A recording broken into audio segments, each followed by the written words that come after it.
Bienvenue dans ce nouvel épisode du podcast. J'ai l'impression que ça fait des mois que je vous en ai pas fait, mais non, en fait, ça fait pas si longtemps que ça. C'est une période assez, en tout cas où je travaille encore une fois beaucoup en coulisses. Je crois que c'est ma thématique de cette année 2024. En tout cas, j'avais très envie de venir vous faire cet épisode. J'ai pas mal de choses à vous partager en ce moment, et je me suis dit que le podcast était toujours l'espace intéressant pour ça. Et donc, on va parler aujourd'hui de perception, de réalité, mais aussi de physiologie. Et donc, on va un petit peu déconstruire ce qu'on peut aussi entendre par rapport à notre perception et bien créer notre réalité. On va affiner ça, on va aller voir un peu plus en profondeur aussi le rôle du corps, de la physiologie aussi dedans. Je pense que ça va être très intéressant, et je vais vous partager aussi un petit peu mon expérience de justement comment est-ce qu'on peut en effet profondément modifier sa réalité et sa perception des choses, et que, encore une fois, ça passe par le corps. Donc voilà, on va aller explorer encore une fois ici notre mouvement intérieur. Donc je me réjouis évidemment de plonger dans cet épisode du podcast avec vous. Alors pour les petites nouveautés, parce que je sais qu'il y a des personnes qui peut-être sont tenues au courant uniquement via ce podcast, n'oubliez pas, donc le prochain atelier, c'est celui du mois de juillet avec Entreprendre dans le flow. Donc c'est vraiment un atelier, en tout cas c'est sur plusieurs matinées où je vous propose de plonger dans l'entrepreneuriat. Donc si vous êtes entrepreneur, accompagnant, thérapeute, ça va être de la pépitas. Ça fait 8 ans maintenant que je suis dans l'entrepreneuriat, donc j'ai quand même pas mal d'expérience et j'ai énormément de choses à vous partager. On va voir justement comment créer une entreprise qui est à la fois dans le flow et la discipline, parce qu'on va voir que la discipline, elle est également au service de notre créativité, de notre flow intérieur aussi. Et puis bref, je vais vous partager énormément de clés autour de l'entrepreneuriat, de vous soutenir aussi, de soutenir vos projets un maximum. Donc vous avez toutes les infos sur mon site web ou dans le lien juste ici en dessous. Et le reste, ce sera pour septembre, puisqu'on travaille beaucoup, en tout cas je travaille, comme je vous le disais, beaucoup en coulisses en ce moment, sur les restructurations de formation, sur le prochain, le nouveau programme qui sortira là, qu'on crée avec Chloé, qui va être, vraiment, on le crée avec beaucoup de cœur, et on essaye d'y mettre beaucoup de qualité, de richesse aussi, donc ça arrivera bientôt. Donc voilà un petit peu pour les nouvelles. Et en tout cas, je voulais vous remercier encore une fois pour votre présence, pour tous vos retours, vos témoignages que je reçois au quotidien, que ce soit par mail, sur les réseaux, sur Flow Energy Studio aussi, tous vos petits mots. Juste merci infiniment. Merci d'être là aussi, d'écouter. Le podcast fait son petit bonhomme de chemin aussi, donc n'hésitez pas à partager pour soutenir évidemment, à vous abonner, à mettre une petite évaluation et tout, les petites étoiles, pour pouvoir justement promouvoir et soutenir tout ce travail qu'il y a ici aussi. Donc voilà. Allez, plongeons dans notre thématique du jour. Donc, c'était pas évident de trouver le titre qui résume un petit peu tout ce que je vais envie de vous dire ici. Mais en tout cas, on entend souvent, et c'est peut-être votre cas aussi, cette notion de notre perception des choses, de la vie, des expériences que nous vivons, crée notre réalité aussi. C'est vrai. C'est une réalité, c'est vrai. Et en même temps, en tout cas, moi, depuis 2 ans où j'étudie, même plus, depuis plusieurs années où j'étudie le corps, mais depuis 2 ans où j'ai plongé dans le bain du système nerveux, du nerf vague, de la théorie polyvagale & on se rend compte que si notre physiologie, donc notre corps, tout simplement, dysfonctionne, si notre système nerveux en fait est complètement dérégulé, c'est quand même compliqué d'aller changer sa perception des choses, d'aller changer ses pensées pour pouvoir créer une autre réalité. Donc je suis encore plus de par mon expérience et ce que je vois dans les accompagnements et dans tout ce que je propose aussi, l'importance encore une fois de ce travail physiologique, de ce travail corporel pour pouvoir justement, alors oui, après pouvoir modifier cette perception et cette réalité. On va voir tout ça en détail. Il y a quelque chose de très New Age dans la spiritualité, dans tout ça. Je suis passée par là, peut-être que dans des anciens podcasts ou épisodes, je vous parlais de ça. Et c'est OK parce qu'on évolue non-stop. On est cyclique. Mais en tout cas, on entend toujours ce truc de change tes pensées, modifie ta perception et ta réalité sera complètement différente. Si tu veux attirer du positif, pense positif, répète des mantras, visualise et ça va arriver à toi. Enfin, vous voyez, il y a toutes ces phrases-là, toutes ces injonctions, tous ces trucs de, en fait, on vous vend. Et aujourd'hui, c'est affolant, vraiment, sur les réseaux. Alors, il y a vraiment, on est tous, hein, enfin, moi, je suis entourée de beaucoup d'entrepreneurs, principalement en ligne aussi, et on remarque qu'il y a vraiment quelque chose qui est en train de se passer là. C'est plus comme avant. Il y a énormément d'offres. Tout le monde s'est lancé là en post-Covid sur les réseaux, sur tout ça. Et j'en discutais avec une amie, on se disait, il y a de la place pour tout le monde. Et en même temps, là, ça commence à être... on est noyé d'informations, d'ateliers, de masterclass, de machins, de trucs. Voilà, c'est compliqué de pouvoir aussi se retrouver, je trouve, là-dedans. Et alors, surtout, il y a ces fameux coachs qui vous vendent du rêve avec un coaching à 6 000 € où, eh bien, vous allez vous connecter à l'énergie du féminin et manifester et changer votre réalité juste avec vos pensées. Soyons prudents, n'est-ce pas? Encore une fois, je ne pense pas que ça fonctionne comme ça. Ce serait trop facile, tout le monde le saurait. C'est bien plus complexe que ça. Et donc, je pense qu'il faut encore une fois être prudent, en tout cas, être en conscience, en présence que oui, évidemment que nous avons énormément de choses sont en nous. On a cette capacité, ce pouvoir de reprendre les rênes, de reprendre notre responsabilité, de pouvoir créer une certaine réalité. Ça, c'est une évidence. Vraiment, j'y crois à 2000%. Et en même temps, c'est encore une fois une approche globale et on ne peut pas, en tout cas pour moi, on ne peut pas mettre le corps, le travail physiologique et corporel, énergétique de côté. Voilà, surtout, parce que énergétique, ça on en parle, mais le travail du corps, s'il est mis de côté, ben en fait, il manque une pièce, quoi. Vous voyez, c'est toujours ce truc de si je me focalise uniquement sur mon alimentation pour guérir, ben en fait, je vais tourner en rond pendant toute ma vie. Donc, c'est important de comprendre que oui, notre perception crée notre réalité. Et notre physiologie crée nos perceptions. Et c'est Dr Porges, je vous lis sa phrase ici que j'ai notée. Il nous dit « Nos états physiologiques sous-jacents forment nos perspectives du monde ». Je suis en accord total avec cette phrase, cette citation. Vraiment. Puisque à partir du moment où notre système nerveux est complètement dérégulé, que du coup, alors je parle du système nerveux, mais ça vient forcément impacter tout notre corps, où nos fascias sont complètement congestionnés, avec plein de restrictions de nœuds, d'émotions cristallisées et autres, des traumas, etc. C'est quand même extrêmement compliqué. Quand on est en insécurité, quand on vit en mode survie, quand on est en hypervigilance, quand on vit beaucoup d'anxiété, etc., c'est quand même compliqué de se dire « change ta perspective, change ta perception et tu vas créer une autre réalité ». Ben non, en fait. Ça demande d'abord, pour moi en tout cas, et je trouve ça sensé, c'est du bon sens en fait, encore une fois, c'est de passer par ce corps, de venir soutenir ce corps, de venir recréer de la sécurité à l'intérieur, en nous, à l'intérieur de nous. Oui, tout est en nous, oui. On a besoin d'outils, on a besoin de support, on est interconnectés tous ensemble. C'est fini, je pense, cette ère de « je suis un individu ». On est des individus, on est uniques, mais on est tous connectés tout le temps. Il y a ce collectif qui est là. Et on le voit, dès que je parle de quelque chose sur Insta, un sujet, moi aussi, ça rebondit et on vit beaucoup, en tout cas pour beaucoup, des choses assez similaires, donc ça résonne.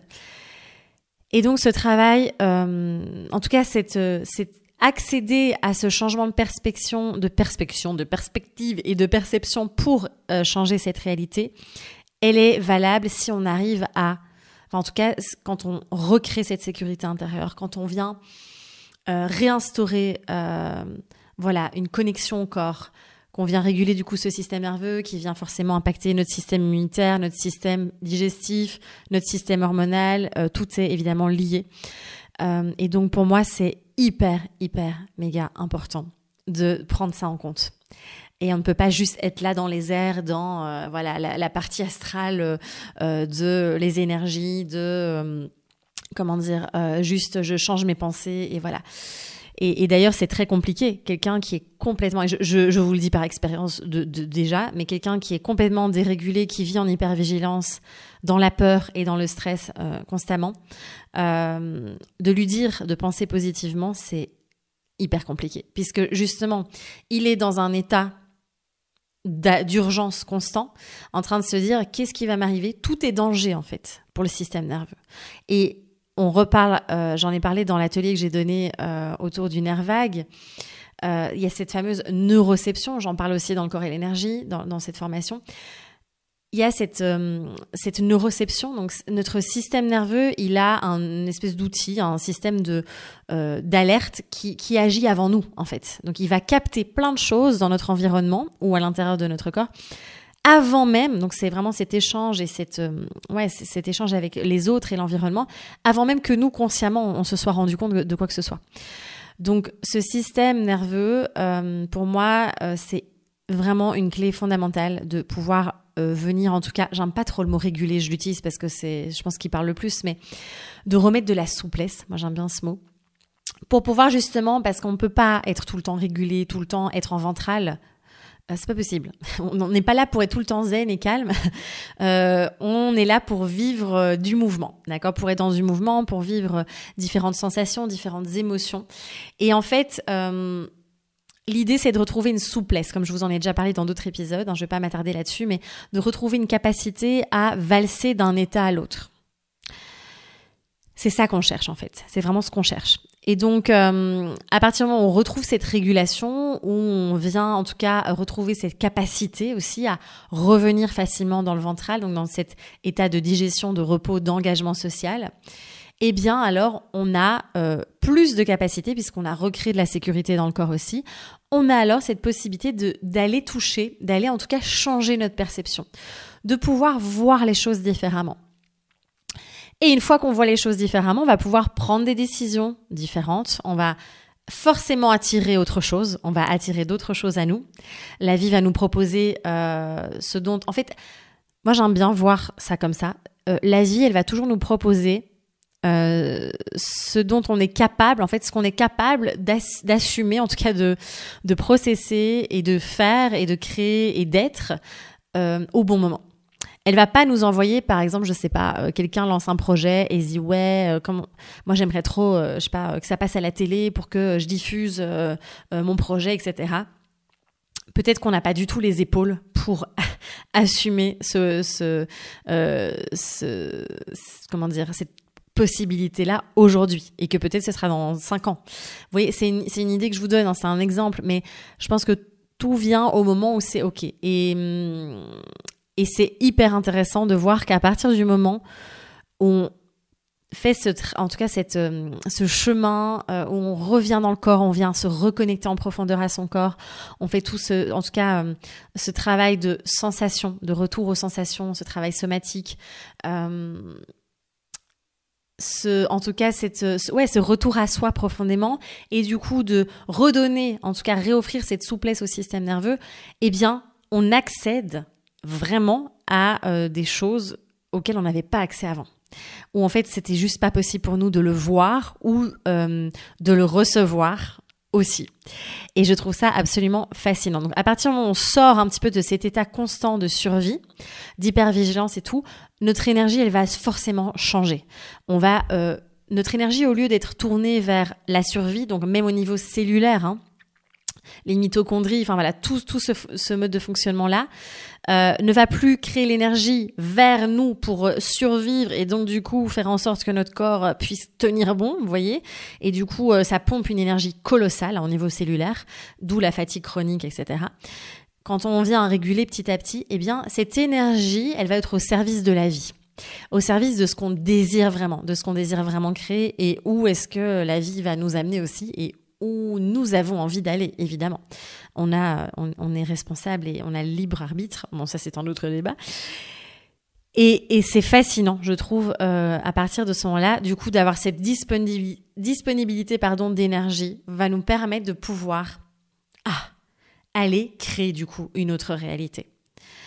Et donc, vous voyez encore une fois cette importance, vraiment, j'insiste, vous savez, bon, alors je sais, c'est mon job, mais j'insiste vraiment sur ce retour au corps, sur revenir dans les sensations, sur revenir tous ces outils que je vous ai partagés, ceux qui étaient là dans l'atelier Nerf Vague, et aussi cette boîte à outils de dingue qu'on est en train de vous créer avec Chloé, ce sera disponible à partir de septembre.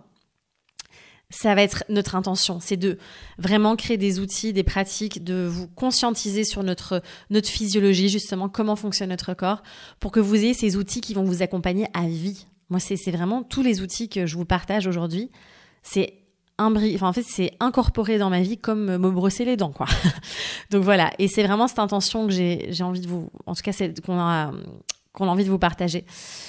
Et donc, du coup, ça nous permet aujourd'hui, en tout cas, moi, ça me permet d'accéder, je trouve aussi, alors clairement, apparemment, dans l'énergie du collectif et dans tout ce qui est en train de se passer, on sort vraiment apparemment d'une ère de manque et on va vers une ère d'abondance. Ça, c'est ma chère amie Caroline, vous reconnaîtrez, mon petit ponetto, qui est spécialisée en design humain. Si vous ne connaissez pas, foncez.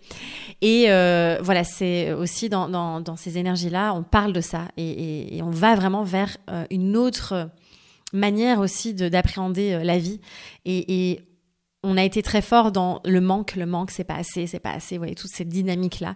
Et on va vers aussi autre chose, vers une abondance. Et l'abondance, c'est pas que la thune, hein. Faut arrêter aussi avec ce truc d'argent. Oui, ça contribue clairement à une liberté, à plein de choses. Mais l'abondance, elle est bien plus, bien au-delà, bien ailleurs que juste dans l'argent. Et moi, je trouve ça fascinant parce que je le vis personnellement depuis que je fais ce chemin, depuis que je suis accompagnée en somatic experiencing, que je pratique aussi le mouvement, de toute façon, toutes les pratiques corporelles et plus en profondeur aussi, toute cette approche autour du système nerveux. Je vois une différence en termes d'énergie déjà, mais en termes aussi de ma perception des choses. Je vois à quel point avant, j'étais tout le temps, parce que j'ai grandi, moi, dans un environnement d'anxiété et de peur constant. Tout était dangereux, tout était, voilà. Parce que, voilà, mes parents ont fait du mieux qu'ils pouvaient avec ce qu'ils avaient, avec leur propre trauma, bien sûr. Et en tout cas, de sortir de là, alors, je suis encore en chemin aussi, mais en tout cas, de sortir de cet état de survie nous permet d'avoir une autre perception. Puisqu'on n'est plus dans la peur, on est dans la confiance. Et du coup, il y a autre chose qui s'ouvre. Il y a un autre champ des possibles. Il y a du coup, on arrive à voir encore plus, je trouve, la beauté des choses simples. On arrive à revenir à l'essentiel. Enfin, il y a quelque chose du juste incroyable, en fait. Et pour vous donner cette petite anecdote très concrète, moi, là, il y a quelques semaines, j'ai vraiment eu un gros shift aussi. Et en fait, là où on vit, donc nous, on vit dans la montagne, enfin c'est magnifique, hein, vraiment, on est dans le Verdon, pour ceux qui connaissent, c'est juste absolument magnifique. Alors c'est sûr qu'on est très loin on est à 50 minutes de Digne-les-Bains, on est à 1h30 de Nice, donc on est vraiment quand même, c'est pas tout près. Et c'est vrai que moi j'aime beaucoup aussi l'énergie de la ville, j'ai besoin des deux. Et cette dynamique culturelle, artistique et tout de la ville, c'est vrai que me manque parfois. Et en fait jusqu'à présent j'étais je n'arrivais pas à voir la beauté de ouf. Enfin, je voyais la beauté, mais vous voyez ce que je veux dire, en profondeur, de me dire waouh, mais en fait, on est dans un endroit de malade. C'est gratitude. Ça me permet de vivre un mode de vie beaucoup plus slow, d'être en présence, d'aller à l'essentiel, d'être au contact de la nature, de juste notre maison, quoi. Et il y avait encore ce truc de peur, de manque, voilà, il y avait cette dynamique-là où on restera pas ici et tout. Et là, on a eu un coup de cœur pour une maison. C'est pas du tout pour vous raconter ma vie parce qu'on s'en fout complètement, mais c'est juste pour vous donner un exemple méga concret. Coup de cœur pour une maison de ouf, là, on sait pas si on va la voir, mais voilà, on croise tout ce qu'on peut. Et en fait, c'est des choses, du coup, aujourd'hui, ça me paraît une évidence et je suis là, putain, la vie m'a amenée ici pour ça. Et du coup, là, j'ai vraiment aussi des gros questionnements par rapport à ce que je propose, en tout cas, de venir retravailler beaucoup plus en présentiel. Et c'est ce qui va clairement arriver. Et tout ça, pareil, je ne pouvais pas y accéder tant que j'étais dans cet épuisement chronique, dans cet état de survie, dans cette dynamique de manque, dans cette peur. Et aujourd'hui, je me dis, waouh, il y a une espèce de truc de ouf qui s'ouvre là. Et bon, voilà. Bref, c'est un exemple, je vous résume parce que j'ai pas du tout envie de raconter ma vie, mais en tout cas, c'est un exemple pour vous montrer, en tout cas, que cette perception de la vie va forcément, comme je vous disais, créer notre réalité. Mais tant qu'on est complètement dérégulé et qu'on est déconnecté du corps, qu'on est en dehors du corps, qu'on est dans un état de survie, qu'on vit dans la peur, dans l'urgence et que du coup, voilà, toute notre énergie est dirigée pour notre survie, ce qui est de toute façon le rôle du système nerveux, hein, clairement. Ça le sera toujours. C'est compliqué de venir changer notre perception. Donc voilà, je pense que j'ai tout dit parce que sinon je vais radoter comme une vieille grand-mère, donc je vais m'arrêter là. Mais en tout cas, j'espère que vous avez saisi l'essence de ce que je voulais vous partager ici. Et encore une fois, c'est une invitation parce que chacun fait ce qu'il veut, mais cette invitation à revenir au corps, à vous outiller, à avoir des pratiques simples. Faut pas faire 1h30 de mouvement tous les jours, d'accord, pour voir des effets. C'est nos micro-actions, nos micro-habitudes au quotidien qui vont tout changer. L'ancrage, le mouvement, le contact au corps, aux appuis, l'orientation, tout plein d'outils qui vont nous aider justement à pouvoir soutenir ça. Et c'est ce qu'on vous prépare avec Chloé, de toute façon, dans ce programme. Je vous dis pas encore le nom, mais voilà, on a vraiment hâte. J'ai tellement hâte et je pense que vous savez bien, hein, moi quand je vous offre une proposition, quand je vous propose un nouveau programme, un nouvel accompagnement, c'est toujours parce que je l'ai moi-même expérimenté au plus profond de mes cellules. Et là, c'est clair que voilà, autant Chloé que moi, on l'a expérimenté. Et donc, tout ce qu'on va vous partager, c'est pas quelque chose qu'on a lu dans un livre et qu'on vous transmet, mais c'est vraiment quelque chose qu'on a vécu, que les personnes qu'on accompagne vivent aussi. Et donc voilà, on a vraiment, vraiment hâte, en tout cas, que ce nouveau bébé voit le jour. Donc voilà pour cet épisode. J'espère en tout cas que ça va vous permettre de vous amener de la réflexion, vous amener surtout de l'action. Alors de l'action, pas pour être dans le faire, mais en tout cas de venir mettre ce mouvement en marche. Voilà, de vraiment revenir dans ce mouvement, dans ce corps, recontacter pour pouvoir redonner la souplesse à ce système nerveux pour que ce nerf vague puisse pleinement être en pleine santé, être en pleine vitalité et pouvoir, qui est cette... Je vois là en fait, là, je vois un orchestre qui est en harmonie totale. Voilà, c'est ce que je nous souhaite à tous, en fait, et à toutes. Donc, voilà pour cet épisode. Comme je vous le disais, n'hésitez pas à partager votre expérience, à venir me partager vos retours ou quoi que ce soit, à vous abonner, à partager l'épisode autour de vous. Et puis on se retrouve avec joie, avec vraiment beaucoup de plaisir dans d'autres aventures. À très vite.